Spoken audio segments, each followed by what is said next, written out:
Tomahawk ও Gripen Ukraine যুদ্ধের কি মোড় ঘোরাতে পারবে? টমাহক কি প্রতিরোধ সম্ভব? কোন পর্যায়ে ইউক্রেন রাশিয়া যুদ্ধ? তুলসী গেবার্ডের ঘোষণায় তোলপাড়। সুপ্রিয় দর্শক, বিশ্ব সংযোগে আপনাদের স্বাগত। আপনাদের সঙ্গে রয়েছে আমি কাজল হায়দার, আর আমার সঙ্গে আজকে রয়েছেন বিশ্বজিৎ দত্ত ভৌমিক, সিনিয়র সাংবাদিক। বিশ্বদা, আমাদের অনুষ্ঠানে আপনাকে স্বাগত। ধন্যবাদ।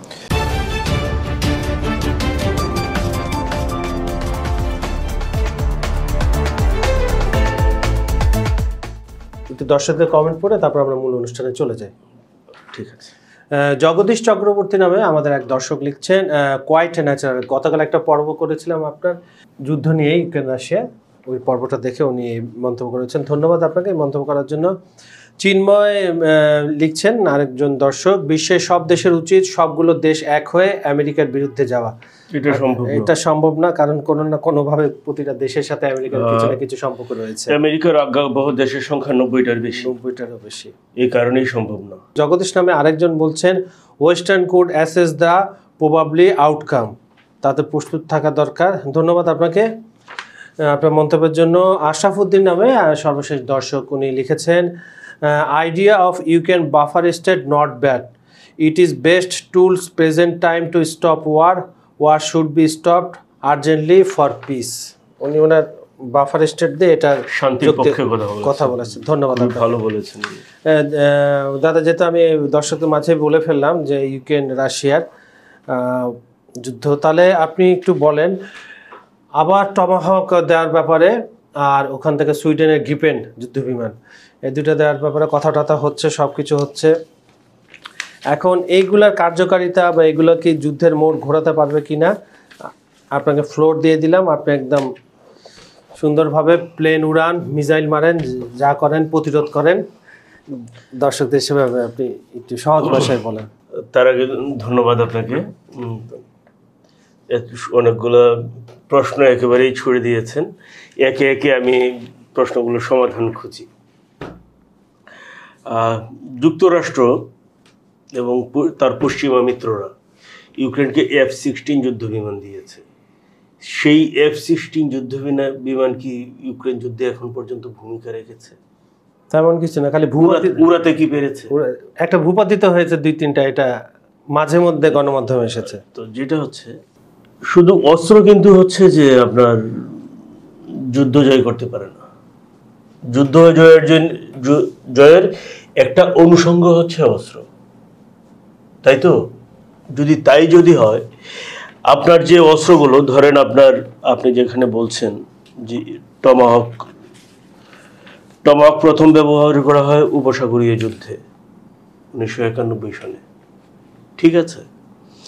তখনকার যে বাস্তবতা, প্রযুক্তির বাস্তবতা তখন যেরকম ছিল, প্রযুক্তির বাস্তবতা এখন কিন্তু ভিন্ন, একেবারে ভিন্ন, তাই তো? এটা গেল একটা। তারপরে আসেন, টমাহক উৎক্ষেপণ করতে হয় সাধারণত সাবমেরিন বা যুদ্ধ জাহাজ থেকে, ঠিক আছে? তো এই জায়গায় ইউক্রেনের সামর্থ্য কতটুকু? আমি প্রশ্নের আনসারগুলো আপনার মধ্যে থেকেই খুঁজে বের করছি যে কতটুকু সমুদ্রপথে যুদ্ধ করার সক্ষমতা ইউক্রেনের নাই বললেই চলে। তাহলে আপনি এই ক্ষেপণাস্ত্র দিয়ে কি করবেন? বালিশ বানায় ঘুমাবেন? তাই তো দেখা যাচ্ছে। তা আসি, এটা তো গেল একটা। তারপরে হচ্ছে এই যে টমাহক মিসাইল উৎক্ষেপণের যে লঞ্চ প্যাড, এটা পুরাই আলাদা, ভিন্ন, অন্যান্য ক্ষেপণাস্ত্রের চেয়ে আলাদা। নেভিগেশন সিস্টেমের কারণে এবং ট্রেকিং ব্যবস্থার কারণে এটা পুরোটাই আলাদা। কারণ আপনাকে মিসাইল দিবে বলছে, আপনাকে তো লঞ্চ প্যাড দিবে এটা বলে নাই, বলছে পেন্টাগন। ট্রাম্প কিন্তু এখনো রাজি হয়নি। ধরেন ট্রাম্পও রাজি হইল যে মিসাইল দিব, আপনি লঞ্চ প্যাড পাবেন কোথায়? সেটাই, এটা তো ভিন্ন লঞ্চ প্যাড সব।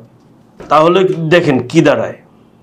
এখন ধরেন আপনি লঞ্চ প্যাডও পেলেন,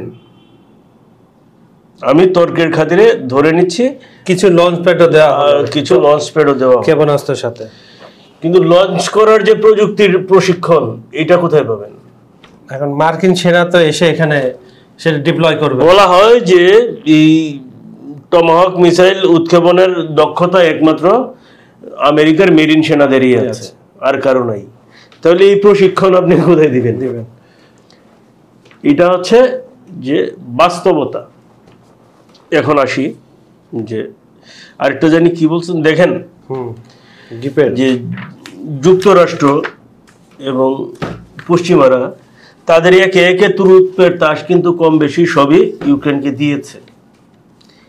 ইউক্রেনে এত অস্ত্র দিয়েছে, হ্যাঁ, মানে যদি আপনি যদি এটা নিয়ে 4টা শব্দ দিয়ে বলেন, অস্ত্র আছে জয় নেই, অস্ত্র আছে জয় নেই, রাইট। কেন জায়গাটা, কেন ইউক্রেনের এত অস্ত্র থাকার পরেও জয় নেই? কি অস্ত্র আছে ইউক্রেনের হাতে? দেখেন, বলছিল যে প্রথম বলছিল কি যে স্টর্ম শ্যাডো, স্কাল্প, হ্যাঁ, এসিএমএস বা ধরেন নেপচার, এইগুলা যদি স্টর্ম শ্যাডো ইউক্রেন যদি পায় তাহলে যুদ্ধের মোড় ঘুরে যাবে। অথবা হিমার্স ক্ষেপণাস্ত্র, হ্যাঁ, জিএমএলআরএস যদি পায় তাহলে ইউক্রেন যুদ্ধের মোড় ঘুরে যাবে। আলটিমেটলি কি হয়েছে, কি সর্বশেষ বলা হলো কি আকাশ প্রতিরক্ষা ব্যবস্থা কি চাই, পেট্রিয়ট চাই, আর কি চাই, হ্যাঁ হ্যাঁ, নাস আইএমএস চাই বা স্মার্ট চাই। কিন্তু সবকিছুই তো ইউক্রেন, এইগুলো কিন্তু ইউক্রেনকে সবকিছু দেওয়া হয়েছে। ইউক্রেন কি পেরেছে তাকে রক্ষা করতে? কেন পারে নাই? পশ্চিমা বিশ্বের উন্নত যে ড্রোন প্রযুক্তি বা নজরদারি ব্যবস্থা, এইগুলো সবই তো ইউক্রেনকে দেওয়া হয়েছে। সর্বশেষ কি বলা হলো যে যেটা নিয়ে ইয়ে হলো যে F-16 যুদ্ধ বিমান, F-16 যুদ্ধ বিমানও ইউক্রেনকে দেওয়া হয়েছে। ইউক্রেন কি পেরেছে? সে না পারার জায়গাটা কোথায়, সেই জায়গাটা আমাদেরকে একটু খুঁজে দেখতে হবে।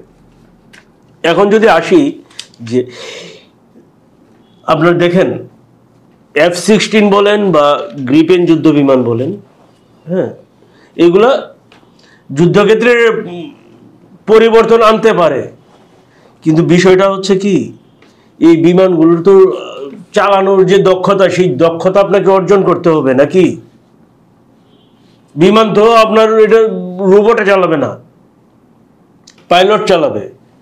তো আপনার পাইলটের সেই দক্ষতা আছে কিনা? আপনার এয়ারফোর্সের যে পাইলট, এখন ধরেন যে ট্রেনিং দেওয়া হচ্ছে, ট্রেনিং দিতেও তো সময় লাগবে, 12 থেকে 24 মাস তো লাগবে ট্রেনিং দিতে, 2 বছর, ততদিনে তো যুদ্ধ শেষ গেল এইটা।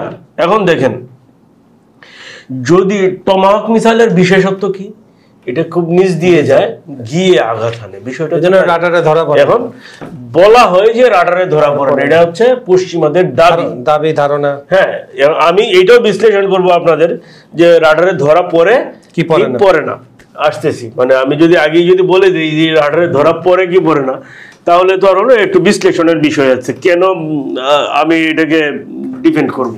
তারপরে ধরেন যে নতুন ধরনের ড্রোন বা স্মার্ট আর্টিলারি যেগুলো, এগুলো তো ধারাবাহিকভাবে নেটোর দেশগুলো সরবরাহ করছে, কিন্তু করার পরও তো ইউক্রেনে আসলে কিছু হয় নাই।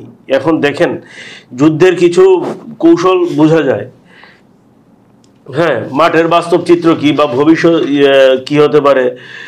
এখন যদি বলেন যে দেখেন আপনি যুদ্ধক্ষেত্রে কিভাবে বুঝবেন যে যখনই দেখবেন যে কোনো দেশ রক্ষণাত্মক ভঙ্গিতে চলে গেছে, হ্যাঁ, ডিফেন্স অফেন্সিভ থেকে ডিফেন্সিভে চলে গেছে, তখনই কিছু জিনিস বুঝতে হবে। কি হয়, গোলা বারুদে ঘাটতি আছে, না হলে লজিস্টিকে দুর্বলতা আছে, না হলে অপারেশনাল সমন্বয়ের অভাব আছে, অথবা কি, অথবা যে রাজনৈতিক কিংবা দাতাদের সীমাবদ্ধতা আছে। এই জিনিসগুলো কিন্তু খুব গুরুত্বপূর্ণ। আরেকটা বিষয় আছে, আপনার যে প্রতিপক্ষ, সেই প্রতিপক্ষ কি আপনার চেয়েও গভীরতায় গিয়ে কাজ করছে, যেখানে আপনি গেলে আপনি ঝুঁকিতে পড়বেন, বিষয়টা এরকম। এখন দেখেন, এখন যদি আপনি ইউক্রেনের মাঠের বাস্তব চিত্রটা যদি দেখেন, তাহলে হিমার্স থেকে স্টর্ম শ্যাডো কিছু সফল হামলা কিন্তু চালিয়েছে, এটা অস্বীকার করতে পারবেন না। কিন্তু কি যুদ্ধের ময়দানে কোনো পরিবর্তন ইমপ্যাক্ট পড়ে না, বড় যে ইমপ্যাক্ট সেটা আমি সেই জায়গাটা দিয়ে আসছিলাম। হিমার্স বা স্টর্ম শ্যাডোর কাজ কি, যে আপনার যেটা হচ্ছে প্রতিরক্ষা লাইন, যেটা এই প্রতিরক্ষা লাইনকে ধ্বংস করে, কিন্তু ধ্বংস করার পর রাশিয়া দেখা গেছে কি এক প্রতিরক্ষা লাইন হচ্ছে ধ্বংস করেছে, আর একটা দিয়ে রাশিয়া কাজ চালাচ্ছে। আলটিমেটলি কি হলো এইখানে, বিশেষত এটা হচ্ছে কি ডনবাস বা দক্ষিণ ফ্রন্টে এইগুলা চলতেছে। এখন দেখেন যদি হয়, হ্যাঁ, তাহলে কি ফলে যেটা হচ্ছে যে মূলত হচ্ছে, আপনি যদি এক কথায় যদি বলতে যান, তাহলে হিমার্স থেকে স্টর্ম শ্যাডো কোনোটাই কিন্তু কাজে আসে নাই। ফলে যেটা হচ্ছে কি, যে ইউক্রেন কিন্তু লক্ষ্যবস্তু সীমিত করার ফলেও কোনো লাভ হচ্ছে না। ঠিক আছে, এখন ইউক্রেনের সবচেয়ে বড় সীমাবদ্ধতা কোন জায়গায়? ইউক্রেনের সবচেয়ে বড় সীমাবদ্ধতার জায়গা হচ্ছে তাদের উৎপাদন। হ্যাঁ, আপনার গুলার জন্য আপনি পশ্চিমাদের দিকে তাকিয়ে থাকতে হচ্ছে। হ্যাঁ, এই যে আপনার নিজেদের প্রোডাকশন না বাড়িয়ে আপনি যে পশ্চিমাদের দিকে তাকিয়ে আছেন, এইখানেই হচ্ছে আপনার সবচেয়ে বড় সমস্যা। এইটা তো গেল একটা। হ্যাঁ, তারপরে আপনার যে রাডারের যে রাডার ব্যবস্থা হচ্ছে আপনার অত্যাধুনিক না, ফলে যেটা হচ্ছে আপনি রিয়েল টাইম ডাটা পাচ্ছেন না, এইটাও একটা প্রবলেম। ঠিক আছে, এখন দেখেন যখন আপনার পিছনে 10 জন থাকবে, তখন হচ্ছে কি 10 জনের 10টা মত থাকবে। এই 10টা মতকে একটা জায়গায় নিয়ে যেতে কিন্তু সময় দরকার, আলোচনার দরকার। এই আলোচনার জন্য যে সময় ব্যয় হয়, ততক্ষণে রাশিয়া হচ্ছে তছনছ করে দেয় আরেক দিকে। ফলে যেটা হচ্ছে কি, এই যে ফেটিক অবস্থা, এই ফেটিক অবস্থা থেকে কিন্তু সরে আসার কোনো সিস্টেম নাই। আমি তো বলছি যে পিছনে 10 হাত, আসলে পিছনে তো হাত হয়েছে আপনার 30টার বেশি, 32 হাত। তাহলে সেই 32 হাতে তো এক হইতে হবে। 32 মতো এক হওয়ার পরে আপনি অস্ত্র পাবেন, আদারওয়াইজ আপনি পাবেন না। তো এখন দেখেন যেটা যে টমাহক মিসাইল হচ্ছে কেন ধরা পড়ে না বা লো অ্যালটিটিউডে যায়, তাই তো?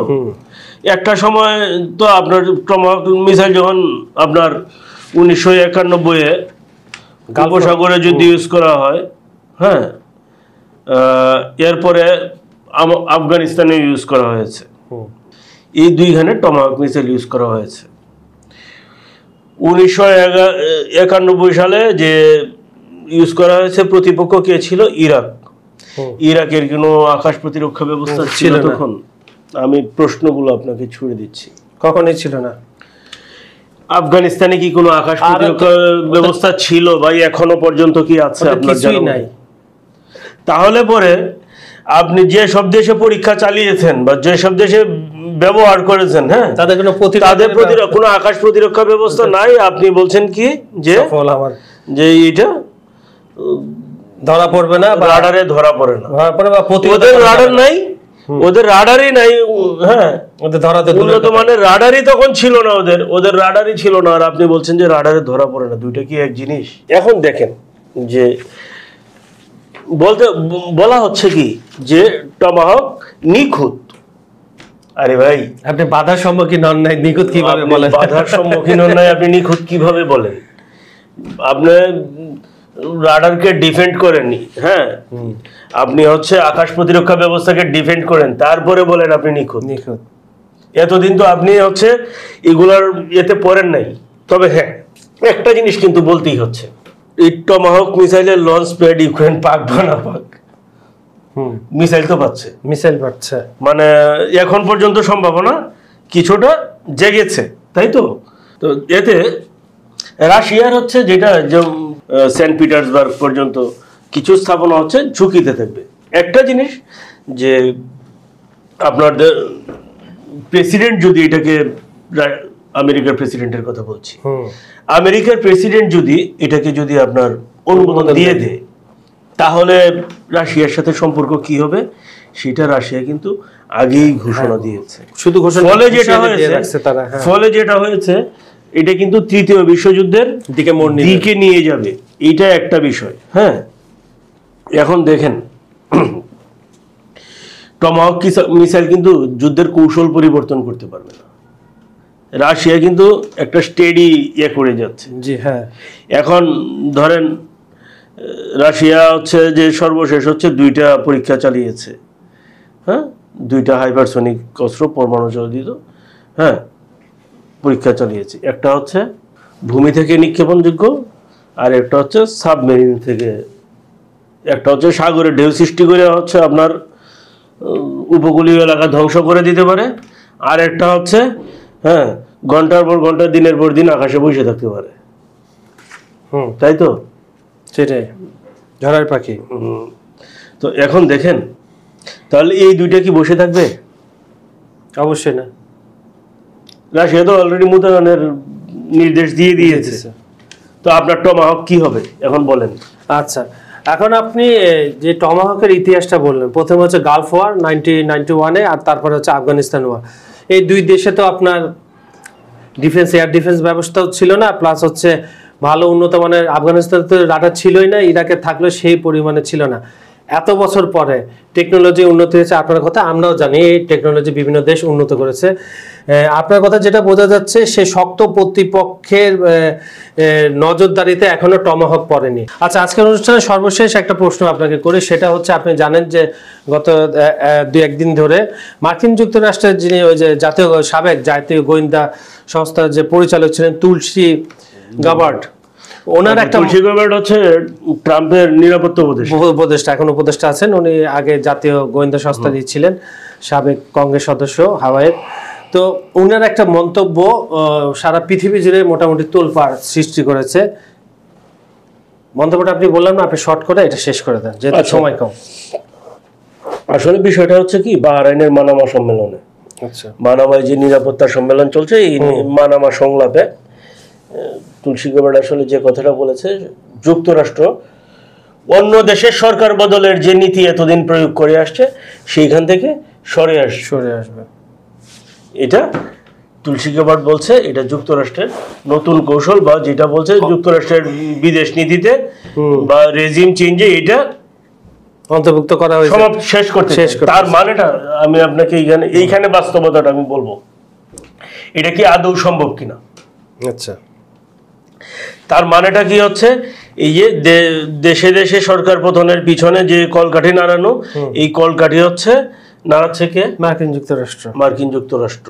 পক্ষান্তরে এটা তো তুলসী গাবার্ড স্বীকার করে নিল, অবশ্যই ঠিক আছে। এখন এটা স্বীকার করে নেওয়ার ফলে আপনি যেটা হচ্ছে কি, মরলদেরকে তো কিছু বলতে পারেন না। বলতে পারবেন কি, এই যে আমি আমাকে আর কি, তো মরলদের কিছু যেহেতু বলতে পারবেন না। তুলসী গাবার্ড বলছে কি, এইটা যুক্তরাষ্ট্রের দশকের পর দশক ধরে ব্যর্থ চক্র। কেন ব্যর্থ চক্র বলছে, এইটা কিন্তু একটু ভাববার বিষয়। কি রকম ভাববার বিষয় আমি আপনাকে বলি, যেসব দেশে সরকার পতন হয়েছে, হ্যাঁ, এই দেশে সরকার প্রধান হয়তো অন্য একটা দেশে আশ্রয় নিয়েছে, দেখবেন যে চেলাপেলারা ম্যাক্সিমাম আশ্রয় নিয়েছে আমেরিকায়। তাহলে কি এটা তো অবৈধ জনগণ, হ্যাঁ, অবৈধ অভিবাসীর চাপ বাড়লো আমেরিকায়, তাই তো। এখানে নিজেরাই কর্মসংস্থান পায় না, যদিও আমেরিকানরা নিজেদের কর্মসংস্থান করে না। এরা চিন্তা করে যে আমাদের বাড়ি আছে, বিল্ডিং আছে, বসে খেলি যথেষ্ট। ওরা এইরকম আর কি, ঢাকা শহরের বাড়ি ওলাগর মতো। তো এইটা হচ্ছে একটা। এখন বাস্তবতাটা কি, তুলসী গাবার্ড কি বলছে, যুক্তরাষ্ট্রের অতীত নীতি ছিল অন্য দেশের সরকার উৎখাত, শাসন ব্যবস্থা চাপানো এবং অগোছালো সংঘাতে হস্তক্ষেপ করা। তার মানে এটা কিন্তু একটা ভয়ঙ্কর এবং বড় অভিযোগ। এটা কিন্তু যদি তুলসী গাবার্ড না হয়, যদি অন্য কোনো দেশে হইতো, তাহলে মনে হয় বড় ধরনের কিছু হইতো। সেটা চীন হোক আর রাশিয়া হোক, হ্যাঁ, আর তৃতীয় বিশ্বের দেশগুলোর তো বললামই না। এখন তুলসী গাবার্ডের যে কথাটাকে আমি একটু বিশ্লেষণ করি, হ্যাঁ, ছোট করে, আমরা অনুষ্ঠান শেষ করতে হবে। তো এই যে সরকার উৎখাত নীতি যুক্তরাষ্ট্রের, এই সরকার উৎখাত নীতি যুক্তরাষ্ট্র কি বলে, এই তুই নাম, আমি বসাই দিই, বিষয়টা তো তা না। কিভাবে করে, যুক্তরাষ্ট্র তার ডিপ স্টেট প্রয়োগ করে। আর ডিপ স্টেটের অর্থায়ন হয় কিসের মাধ্যমে? ইউএসএআইডির মাধ্যমে। এই তো সোজা কথা। হ্যাঁ, সেটা হচ্ছে প্রকল্পের নামে, হ্যাঁ, প্রকল্পের পিছনে যুক্তরাষ্ট্র সরকার উৎখাতের পরিকল্পনা করে, এতদিন তাই করে আসছে। এখন এটা থেকে সরে যাবে, তাই তো। এখন দেখেন, যুক্তরাষ্ট্রের ডিপ স্টেটকে কম্পেয়ার করা হয় মার্কিন মিলিটারি কমপ্লেক্সের সাথে। এটা নিঃসন্দেহেই বোঝা যায় যে এটা কতটুকু পাওয়ারফুল। এই যে পাওয়ারফুল ব্যবস্থা, হ্যাঁ, মানে যেটা হচ্ছে এই যে ডিপ স্টেটের তো আরেক নাম হচ্ছে কনস্পিরেসি স্টেট গভর্নমেন্ট বা কনস্পিরেসি স্টেট। এই যে ডিপ স্টেট, এই ডিপ স্টেট যদি যুক্তরাষ্ট্র বন্ধ করে দেয়, তাহলে ইউএসএইড এর কার্যক্রম অর্ধেক কমে যাবে। এইটা প্রশ্নটা এই জায়গায় না, কিন্তু যেটা হচ্ছে তাহলে এটা কি যুক্তরাষ্ট্রের ক্ষমতাকে চ্যালেঞ্জ করবে না, এবং ক্ষমতাকে খর্ব করবে, কতটুকু গর্ব করবে? যদি মার্কিন মিলিটারি কমপ্লেক্সের সাথে কম্পেয়ার করা হয় ডিপ স্টেটকে, তাহলে তো সেটা নিয়ার অ্যাবাউট 50%। তাহলে কি যুক্তরাষ্ট্র তখন কি বিশ্বের শীর্ষ শক্তিধর দেশ থাকবে? কখনোই না। এখন তুলসী গেবার্ট যে বাস্তবতায় বলেছে সেটাও একটু বলি। সেটা হচ্ছে কি, যে যুক্তরাষ্ট্র সরকার পতন ঘটায় নিজেদের স্বার্থের জন্য, কিন্তু দেখা যায় কি স্বার্থ উদ্ধার হয় চীনের, স্বার্থ উদ্ধার হয় অন্য দেশের। যুক্তরাষ্ট্র বা তার মিত্রদের স্বার্থ উদ্ধার হয় খুবই কম। ফলে এইটা যদিও বিবেচনা করে, কিন্তু তুলসী গেবার্টের যে কথা, তুলসী গেবার্ট হয়তো বলেছে এটা কিন্তু যুক্তরাষ্ট্রের যে সরকারের নীতি বা যুক্তরাষ্ট্রের যে ফরেন পলিসি, এই ফরেন পলিসির সাথে এই তুলসী গেবার্টের যে কথা এর কোনো মিল নেই, বা এটা কোনো প্রভাব ফেলবে না, ফেলার চান্স নাই। কারণ হচ্ছে কি, ধরেন 1 বছর তো ট্রাম্পের চলে গেছে, আর আছে 3 বছর। আগামী বছর ট্রাম্পের অনেক কাজ, কারণ মধ্যবর্তী নির্বাচন আছে। মধ্যবর্তী নির্বাচনে ট্রাম্পের সাফল্য না দেখাইতে পারলে ইমপিচের শিকার হইতে পারে।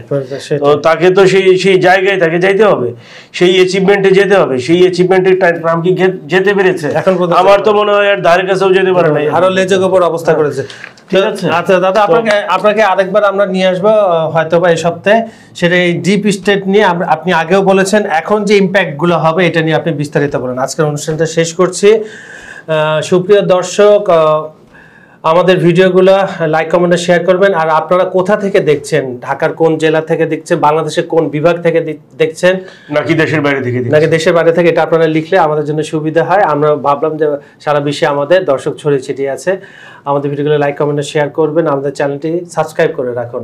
আজ এখানে বিদায় নিচ্ছি, আগামীকাল আবার দেখা হবে একই সময় একই চ্যানেলে। ভালো থাকবেন, সুস্থ থাকবেন। ধন্যবাদ সবাইকে। ধন্যবাদ।